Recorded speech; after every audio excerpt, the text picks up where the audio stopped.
आप जितना ज़्यादा मानते हो कि दुनिया में अन्याय है, ट्रेजेडी है, उतना ज़्यादा हमारे अंदर अभी भी अज्ञानता भरी हुई है।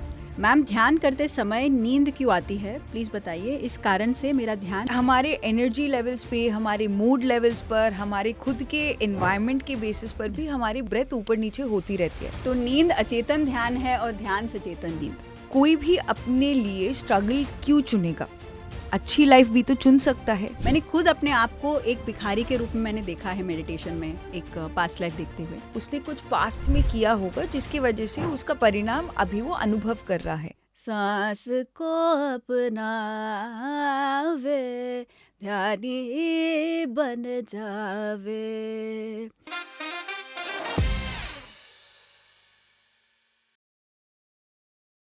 सांस को अपनावे, ध्यानी बन जावे। खुशियों को पाले वे, ध्यानी बन जावे। सांस को अपनावे। तो ये था one of the responses to the many comments जो आप लोग क्या ख्याल है कि हर एक एपिसोड के डिस्क्रिप्शन में करते हैं। Thank you so much for watching. So this episode is dedicated to your questions. तो हमारा पहला क्वेश्चन है हेमास चैनल से, प्लीज़ मेडिटेशन के बारे में सांसों को कैसे लेना है और कैसे निकालना है, नाक से या मुंह से, प्लीज़ बताएं। बहुत ही ज़रूरी है बिकॉज कई लोग मेडिटेशन गलत करते हैं। तो हेमा जी, थैंक यू आपके प्रश्न के लिए। आपका क्वेश्चन बहुत जेन्युइन भी है बिकॉज बहुत सारे लोग जब पहली बारी लोग ध्यान कर रहे होते हैं वो उनका माइंड एक एनालिसिस पैरालिसिस फेज में चला जाता है। लेफ्ट नॉस्ट्रिल, राइट नॉस्ट्रिल, पेट से, थ्रोट से, चेस्ट से, कहाँ से हमें लेना चाहिए। तो इसलिए हमने एपिसोड में पहले भी बताया था, जस्ट अगर आपको एक डिप्स्टिक टेस्ट करना है कि आपकी सांसें कैसे आ रही और जा रही हैं, तो आप मेरे साथ अभी एक एक्सपेरिमेंट कर सकते हैं। अपनी उंगली को अपने नाक के नीचे रखिए और देखिएगा आपकी सांसें अंदर जा रही है और बाहर आ रही है।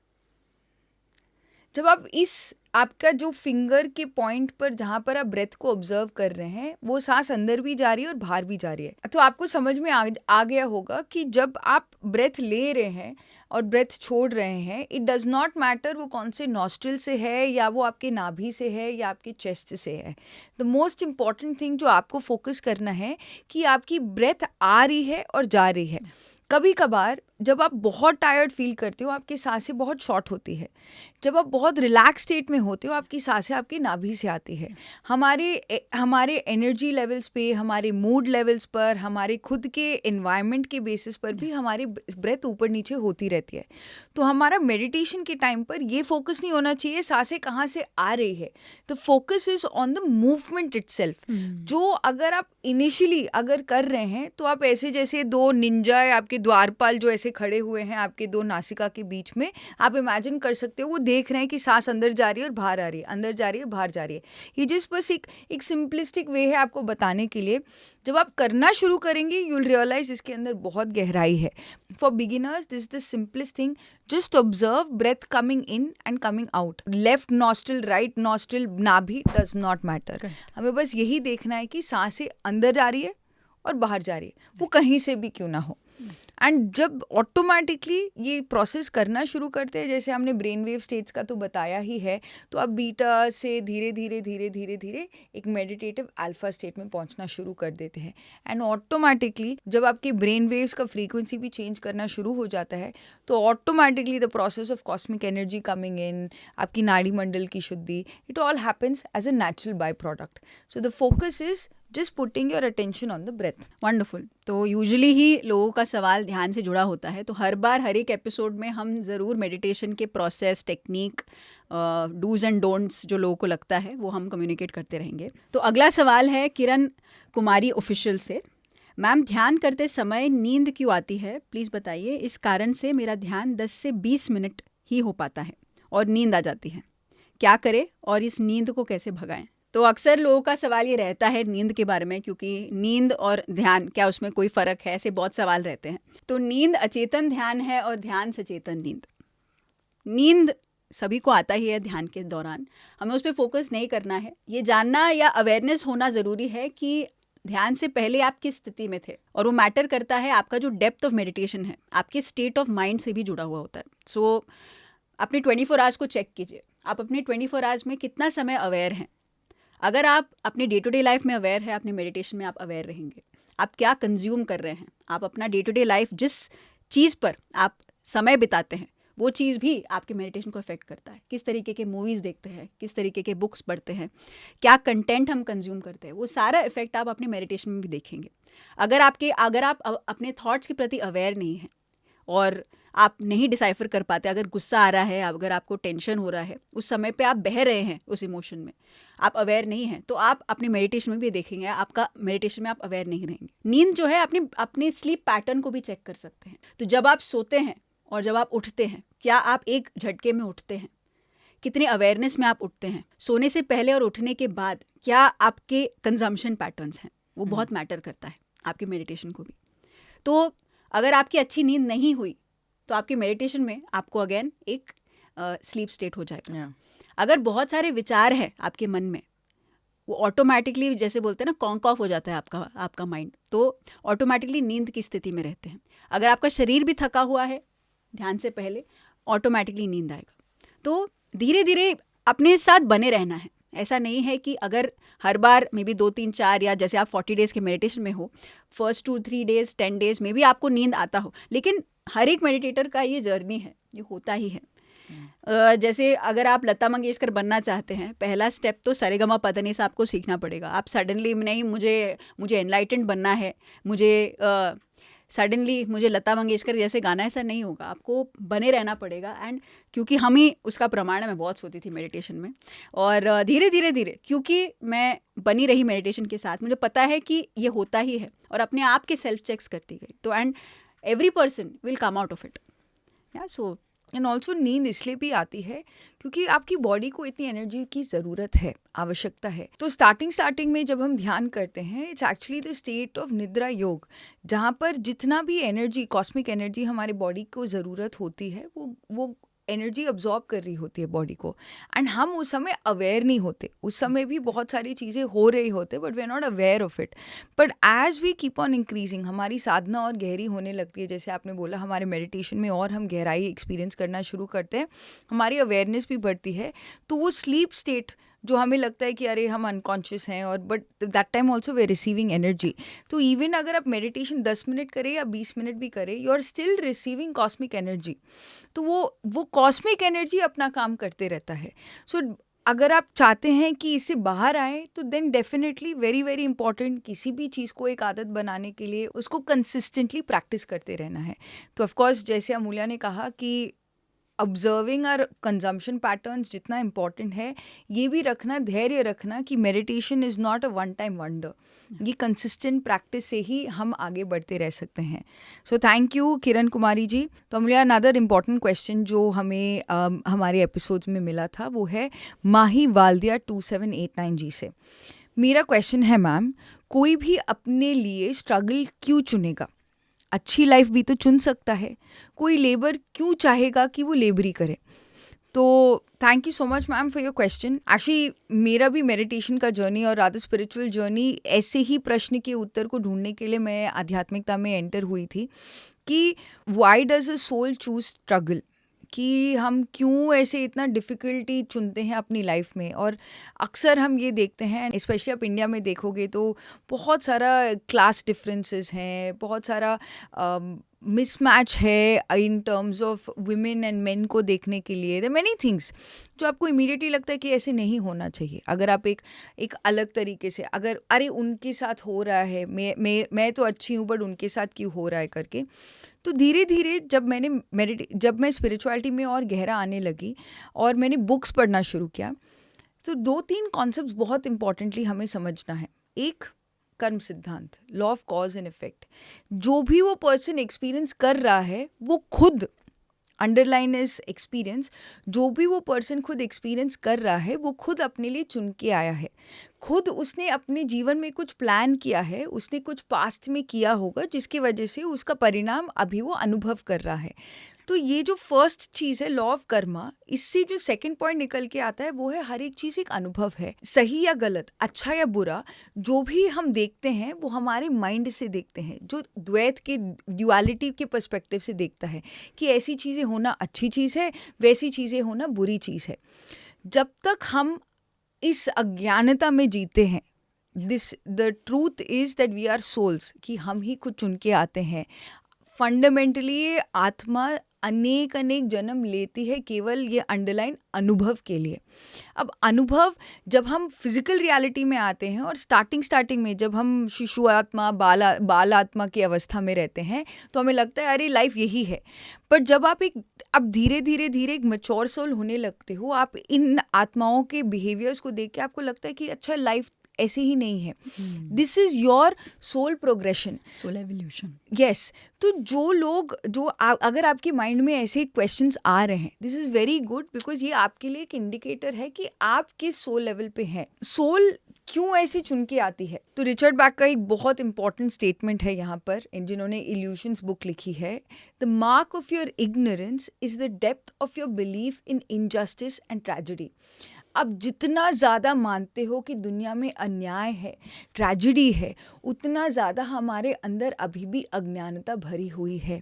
अगर अभी भी आपको लगता है अरे बेचारा उसके जीवन में ऐसे क्यों हो रहा है, यानी कि हम अभी भी उस ट्रूथ को नहीं समझ पाए हैं कि वो सोल खुद अपने जीवन के लिए चुन के आया है. मुझे हमेशा ये सवाल रहता था कि क्यों एक पर्सन, यही सवाल जो मैम पूछ रही थी, मेरे अंदर भी यही सवाल रहता था कि क्यों ये अमीर गरीब, एक लोअर स्टेटा का पर्सन एक तरीके का ट्रीटमेंट होता है, हायर स्टेटा का अलग होता है. लेकिन एक्चुअली मैं अगर देखूँ, मैंने खुद, ये अगेन एक क्वेश्चन आगे आया है पास्ट लाइफ के बारे में, मैंने खुद अपने आप को एक भिखारी के रूप में मैंने देखा है मेडिटेशन में, एक पास्ट लाइफ देखते हुए. तो एसेंशली ये अगर मैं कहूँ तो फाइनली जब हम एक बंदे को दूसरे बंदे से अलग देखते हैं, जैसे आप अलग हो मैं अलग हूँ, तो हमें बेचारापन एक तरीके का क्यों इसके साथ हुआ है, एक सेपरेशन नज़र आता है. लेकिन धीरे धीरे बिकॉज हम स्पिरिचुअलिटी मेडिटेशन करते हैं, एक वननेस में आने लगते हैं. जब हम अपने आप को एक दूसरे बंदे से अलग देखते हैं तो एक या तो एक रिच पुअर, हम एक डिफाइन कर देते हैं कि ये सही है, ये गलत है. लेकिन जब हम एक्चुअली उसको सोल पर्सपेक्टिव से देखें तो हर एक चीज़ एक एक्सपीरियंस है. और हम सभी एक हैं. फाइनली जहाँ पे हमें जाना है, एक सर्वात्मा, अगर हमें सर्वात्मा में जाना है, धीरे धीरे जो ये अंश आत्मा है धीरे धीरे परमात्मा और सर्वात्मा में जाएगा. तो फाइनली जाना वहाँ है, अनुभव ये सारे हैं. तो अगर आप एक सक्सेसफुल पर्सन, और करेंटली मैं सो टू से सक्सेसफुल नहीं हूँ, मुझे आपके सक्सेस में खुशी होनी चाहिए. मेरा करंट एक्सपीरियंस यही है कि जिस भी पर्सन से मैं मिलती हूँ मुझे लगता है वाओ ये तो मैं हूँ. मे बी शरीर वाइज, एक जेंडर वाइज हम अलग हो सकते हैं, मे बी बैकग्राउंड वाइज हम अलग हो सकते हैं, लेकिन एक वननेस का अनुभव होता है. तो कुछ भी एक बेचारा नहीं लगता. जैसे हमारे लाइफ में अगर डेथ हुई है, डेथ बेचारा नहीं है, डेथ एक अनुभव है. तो फाइनली मेडिटेशन करते करते, स्वाध्याय करके, सज्जन सांगत्य करके, ये 3 चीज़ों, ये जो महामंत्र, मूल मंत्र है, जिसके द्वारा आप एक्चुअली जो एनलाइटनमेंट है, ये जो स्थिति है वननेस की स्थिति, अल्फा टू ओमेगा. अल्फा यानी ये समझना कि आप शरीर नहीं, आप आत्मा है. और फाइनली ओमेगा की स्थिति यानी कि हम सभी एक हैं, हमें ओमेगा की स्थिति में पहुंचना है. फाइनली वही है, ब्रह्मर्षि पत्री जी का भी मैसेज यही है कि हमें ओमेगा स्थिति में जीना है. एंड हर एक मास्टर मेडिटेटर जो भी पीएमसी हिंदी देख रहा है, इतने ज्ञान के द्वारा फाइनली ये ओमेगा की स्थिति में पहुंच ही जाएगा. So there is no tragedy ma'am. Yes, ये टफ लगता है कभी कभार देखने के लिए, बिकॉज सोसाइटी और पीपल एट लार्ज अलग विपरीत हैं इन सभी सिचुएशन से. बट अगर हम कुछ कर सकते हैं तो ये एक ही चीज़ है कि अपना ज्ञान बढ़ाएं और ज़्यादा से ज़्यादा इस सत्य के प्रति अवगत हो कि हमारा कर्तव्य क्या है, हमारा धर्म क्या है. So we'll take the next question Amulya. तो अगला सवाल है वनप्रीत विराग से. वो कह रहे हैं कि I need a master to be guided in the path of spirituality, so how can I connect with them. तो ये अक्सर हम पीएमसी हिंदी के कई वीडियोज़ में ये देखते हैं. सभी लोग को यही जानना है, वो या तो वो उस मास्टर से कनेक्ट करना चाहते हैं, उनका नंबर चाहिए, इनका ईमेल आईडी चाहिए.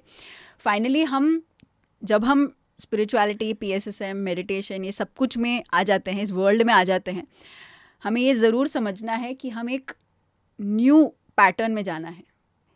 पास्ट पैटर्न ये रहा है, अगर हम किसी पर्सन से मिलते हैं हम केवल उनके भक्त बन जाते हैं. जब हम PSSM में आते हैं हम भक्त नहीं बनते, हम सीकर्स बनते हैं. सीकर्स टू एनेबलर्स बनते हैं. सीकर्स यानी सीखना, स्वाध्याय करना, अनुभव करना, साथ में एनेबलर बनना यानी कि ध्यान सभी को सिखाना. तो फाइनली ये जो पाथ है, सीखना सबसे है, किसी एक बंदे पे टिकना नहीं है, एक बंदे पे ही चिपकना नहीं है. पत्रिजी ने भी ये मना किया है कि पैर मत छुओ. आई एम नॉट योर गुरु. आपकी सांस ही आपकी गुरु है. तो बीच में हम भटक जाते हैं. जब हम कुछ अच्छा देख लेते हैं, आकर्षण होता है, तो हम उसके प्रति चले जाते हैं. तो फाइनली हमें किसी के पीछे नहीं जाना है, हमें सबसे सीखना है और जो भी लर्निंग्स है अपने लाइफ में इम्प्लीमेंट करना है. जो भी है, ज्ञान बहुत अच्छा लगता है, ये सब कुछ सुनना बहुत अच्छा लगता है, लेकिन नॉर्मल ज़िंदगी में अगर हम जीते नहीं हैं तो उसका कोई फ़ायदा नहीं है. तो टाइम टू टाइम जो भी हम सुन रहे हैं उसको इम्प्लीमेंट करना है और लोगों तक बांटना है. एक्चुअली मैंने रिसेंटली एक स्टैंड अप कॉमेडी वीडियो देखा था जिसमें वो जोवियली एक बहुत सच्ची बात बोल के गए हैं. जब हम स्पिरिचुअलिटी में एंटर करते हैं या जो लोग ध्यानी बन जाते हैं और वो अलग अलग ऐसे स्पिरिचुअल रेल्म्स, स्पिरिचुअल सर्कल्स में घूमते हैं, तो वो भगवान शब्द जो मे बी भक्ति भाव में ज़्यादा होता था, अब वो भगवान शब्द रिप्लेस हो गया यूनिवर्स से. बट वही जो विचारधारणाएं हैं ऑफ डिपेंडेंसी, ऑफ भक्ति और कोई मेरे लिए आके कुछ करेगा, हमें एक बहुत इम्पॉर्टेंट बिलीफ सिस्टम या एक पैटर्न को ब्रेक करना है ऑफ डिपेंडेंसी. अगर हम भक्ति मार्ग में हैं या हम किसी गुरु को पकड़ने की इच्छा में रहते हैं कि कोई और मेरा आके होमवर्क कर दे, कोई और कुछ कर दे, that is not spirituality. Spirituality is walking the path. जो आप सुन रहे हो, जो आप सोच रहे हो, जो आप बोल रहे हो, जो आप फील कर रहे हो, उसको अपने जीवन में एक्सपीरियंस करना, दैट इज़ ट्रूली स्पिरिचुअलिटी. तो वो कोई गुरु आपको नहीं बता सकता. अगर मैंने आपको पिंच किया, दर्द आपको ही फील होगा. आपका दर्द आप खुद ही फील कर सकते हो. कोई भगवान, कोई गुरु आपको उस पेन से मुक्त नहीं कर सकता. अगर कुछ चीज़ सही में आपको उस पॉइंट से, उस पेन से, उस एक्सपीरियंस से बाहर पूरी तरह से फ्रीडम दिला सकता है, मुक्ति दे सकता है, इट इज़ योर ओन ज्ञान, it is your own experience, it is your own understanding itself, जो आपको अपनी स्वयं की साधना से ही मिलती है. That is why in pyramid spiritual societies movement सबसे ज़्यादा इम्पोर्टेंस दिया जाता है आपके स्वाध्याय और सज्जन सांगत्य को. आप जितना साधना करते हैं, हर एक उस आध्यात्मिक पुस्तक पढ़कर आप वो रियलाइज़ करते हैं कि अपार ज्ञान ऑलरेडी है ब्रह्मांड में. हर एक ने, जिसने इस पाथ पे चलना शुरू किया है अपने स्वयं को जानने के लिए, उन सबको यही एक्सपीरियंस, इसी ट्रेजेक्ट्री में उनको भी ये अनुभव हुए थे.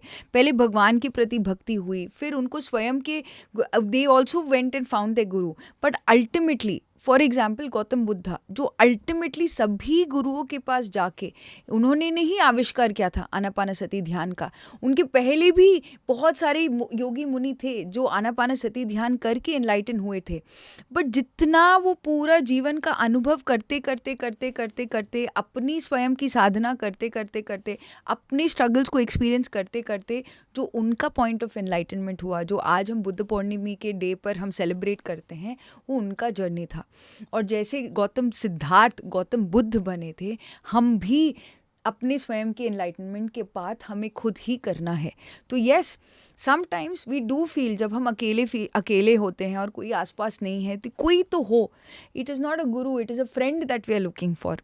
And PSSM that's why gives the highest importance to सज्जन सांगत्य, कि आप उस लाइक माइंडेड ग्रुप के साथ जुड़ जाइए जहाँ पर आप अपने टैलेंट का सेवा दे सकते हैं और उनके अनुभवों से सुनकर आप सीख पाएँ कि वो भी अपने ही जीवन में कुछ ना कुछ सीख रहे हैं. तो अगला सवाल है कि मेडिटेशन और मैनिफेस्टेशन में क्या फ़र्क है. तो ये तो सवाल सभी लोग पूछते हैं क्योंकि लाइफ में कुछ ना कुछ अचीव तो करना चाहते हैं. लेकिन मैं कहूँगी कि मेडिटेशन मैनिफेस्टेशन को हेल्प करता है. फर्स्ट इज़ ऊर्जा. अगर आप कुछ भी चाहते हैं अपने लाइफ में, आपके पास ऊर्जा होनी चाहिए. यानी this is your currency, energy currency. तो मेडिटेशन के द्वारा एक्चुअली आप अपने एनर्जी करेंसी यानी कि ऊर्जा को या कॉस्मिक एनर्जी के द्वारा अपने आप को और ऊर्जावान बना पाते हैं. That's number 1. मैनिफेस्टेशन मेडिटेशन का कोई रिप्लेसमेंट नहीं है. मेडिटेशन इन इटसेल्फ बहुत ज़रूरी है. इन दोनों को जोड़ना नहीं है सबसे पहले तो, क्योंकि आप अपनी ऊर्जा बढ़ाते हैं, आप जो वाक शक्ति, वाक सिद्धि हमने बात किया है पास्ट एपिसोड्स में, और संकल्प की शक्ति, संकल्प की शुद्धि होती है, that is an essential by product of meditation. तो यस, क्योंकि आप मेडिटेशन के द्वारा और क्लैरिटी में रहते हैं तो एग्जैक्टली आपका जो मैनिफेस्टेशन है वो हो जाता है. बट अगेन सबसे पहले ये जानना ज़रूरी है कि व्हाट टू मैनिफेस्ट, बिकॉज हर एक मैनिफेस्टेशन का एक कॉन्सिक्वेंस होता है. ये जानना ज़रूरी है. केवल मुझे ये चाहिए, मुझे चाहिए चाहिए चाहिए ऐसा नहीं कर सकते हैं. हर एक चीज़ जो भी आप मैनिफेस्ट करना चाहते हैं, मुझे बहुत बड़ा बंगला चाहिए ताकि मेरी पूरी जॉइंट फैमिली वहाँ पे रह सके, लेकिन एक्चुअली आप ये नहीं जानते हैं कि जो मीन्स है, जिस तरीके से आपको शॉर्ट मनी मिलेगा, शॉर्ट वे में मनी मिलेगा, वो पॉसिबली एक सही रास्ता नहीं है, क्योंकि आप जल्दी चाहते हैं. तो हर एक मैनिफेस्टेशन का कॉन्सिक्वेंस रहेगा. और क्योंकि अगर वो हुआ नहीं, क्योंकि आप स्टेबल नहीं है, उसका जो फाइनल प्रोडक्ट है उसको कैसे मेंटेन करना है, जो पाना है आपको उस पाथ में, आप बड़े एक्साइटेड है, लेकिन उसके बाद जो मेंटेनेंस है उसको कंटिन्यू करके रखना, उसका जो टाइम टू टाइम मेंटेनेंस रखना, वो बहुत दिक्कत होता है. तो फाइनली व्हाट टू मैनिफेस्ट का क्लैरिटी फाइनली मेडिटेशन के द्वारा ही आता है. जो मैं चाहती हूँ, ट्रूली क्या मैं चाहती हूँ, क्या ये मेरा नीड है, क्या ये मेरा वांट है, क्या मैं ट्रूली मुझे चाहिए वो, उसके बिना मेरा जीवन नहीं चल सकता, या सभी लोगों के पास है, मेरे पास भी होना चाहिए. तो फाइनली उसका जो रियल इंटेंट है वो आपको समझ में आता है. और फाइनली आप जो चाहते हो, क्योंकि आप समय बिताओगे वो मैनिफेस्ट करने के लिए, क्योंकि इंस्टेंट तो कुछ नहीं होने वाला. अगेन लोगों को स्पिरिचुअलिटी, मेडिटेशन भी इंस्टेंट लगता है, अरे ध्यान कर रहा हूँ, ये जो मैं चाहता हूँ वो तो मिल जाना चाहिए. वो नहीं पॉसिबल है. हर एक चीज़ के लिए समय लगता है, समय ही साधना है. हमें हर एक चीज़ के लिए समय देना पड़ेगा, नंबर 1. सो फाइनली मेडिटेशन को मेडिटेशन के लिए करना चाहिए, वो खुशी के लिए करना चाहिए, क्योंकि मुझे कुछ मैनिफेस्ट करना है इसके लिए नहीं करना चाहिए. फिर वो एक लिमिटेशन बन जाता है. सो ऑल्सो मेडिटेशन का बेनिफिट है मैनिफेस्टेशन, मेडिटेशन के द्वारा मैनिफेस्ट होता है, तो that is a by product. उसमें आपको कुछ टेंशन लेने की ज़रूरत नहीं है. आपको केवल मेडिटेशन पे फोकस करना चाहिए. हर बार जब बैठते हैं, बिना कुछ सोचे कि मुझे क्या चाहिए, इसके लिए मैं बैठ रही हूँ, मेरे बच्चे ध्यान करें इसके लिए मैं बैठ रही हूँ, वो थॉट प्रोसेस के साथ नहीं करना. आपको अपने लिए बैठना है. मेडिटेशन के बारे में जितने भी वीडियोस बनाए हम, पीएमसी हिंदी और पत्री जी का एक ही एक विजन था कि हर एक इंसान ध्यानी बने, स्वयं को जाने, ताकि वो अपने जीवन को और खुशी से जी सके और हेल्दी रहे, एंड मोस्ट इम्पॉर्टेंटली संतृप्त रहे, कंटेंट रहे. तो हम हर वीडियो में तो डेफिनेटली बताएंगे मेडिटेशन के बारे में, because that was also one of the questions. Step by step process बताइएगा मेडिटेशन में. तो we will close this episode with how to do meditation. अगर आपको भी ध्यान का फ़ायदा मिला है, आपको लगता है सबको मेडिटेशन करना चाहिए, आज ही आपको जो पता है किसी और को सिखाना शुरू कीजिए. You will be a light for someone else's life. आप माध्यम बनेंगे किसी और के आत्मबोध के लिए. तो जस्ट आपको एक कदम आगे उठाना है. और ध्यान कैसे करना है अभी हम जानेंगे. तो फाइनली ध्यान कैसे करना है, अपने हाथों को ऐसे जोड़ना है, अपने गोदी पर रखना है, पैर क्रॉस होने चाहिए. अगर आप सोफे पे बैठे हैं या ज़मीन पर बैठे हैं, आपके पैर क्रॉस होने चाहिए. और जहाँ पर भी बैठे हैं सुखासन में बैठना है, एकदम आरामदायक. अपने सर का ठेका वॉल पे ना रखते हुए, वो आगे रखते हुए, बाकी पूरा बॉडी आराम से आप रिलैक्स कर सकते हैं. अपने शरीर को एकदम ढीला छोड़ना है. आंखें बंद करनी है, क्योंकि 80% एनर्जी आपके आँखों के द्वारा बाहर जाती है, इसलिए हम आंखें बंद करते हैं ध्यान के दौरान. हाथों को क्लैस्प करते हैं और पैरों को क्रॉस करते हैं और धीरे धीरे आंखें बंद करते हैं. ध्यान के द्वारा अपनी सांसों को महसूस करना है. नेचुरल जो अंदर और बाहर आपकी सांसें जा रही हैं उसको महसूस करना है. जब भी कोई सोच विचार आए, जो आता ही है, तो वापस अपनी आती जाती सांसों को महसूस करना है. तो ये था कैसे करना है ध्यान. जब ध्यान खत्म होता है, अपने दोनों हाथों को अपनी आंखों पे रखना चाहिए 5 सेकंड के लिए और धीरे धीरे ध्यान से बाहर आना चाहिए. इंस्टेंटली नहीं बाहर आना. अगर किसी ने बेल रिंग कर दिया तो सडनली आंखें खोल दे, वो नहीं करना चाहिए. धीरे धीरे आंखें खोलिए ताकि आप उस ध्यान की स्थिति को अपनी डे टू डे लाइफ में लेकर आएँ. सडनली स्विच नहीं करना है. तो that is one small thing. ये ध्यान आप कहीं पर भी कर सकते हैं. Any time meditation, any place meditation, APM, और एनी सिचुएशन मेडिटेशन, कहीं पर भी आप कर सकते हैं. जो भी चल रहा हो आप ज़रूर ध्यान कर सकते हैं. तो ये था आज का Q&A सेशन. आपके ही सवालों का जवाब आई होप आप सभी को मिला होगा. ऐसे ही कमेंट करते रहें, अपने सवाल पूछते रहें और ऐसे ही हम जवाब देते रहेंगे। ऐसे बीच बीच में कुछ ना कुछ ऐसे Q&A सेशंस, जो आपके सवाल है ऐसे हम उसका जवाब देते रहेंगे। देखते रहिए PMC हिंदी। क्या ख्याल है का यही इंटेंशन है कि ध्यान के द्वारा अपने जीवन में आप बदलाव लेकर आ सके। जितना डिटेल आपको मिलता है ध्यान के बारे में, स्पिरिचुअलिटी के बारे में, अपने जीवन को और बेहतर जी सकते हैं साथ मिलकर। तो हम फिर मिलेंगे अगले एपिसोड में। Thank you.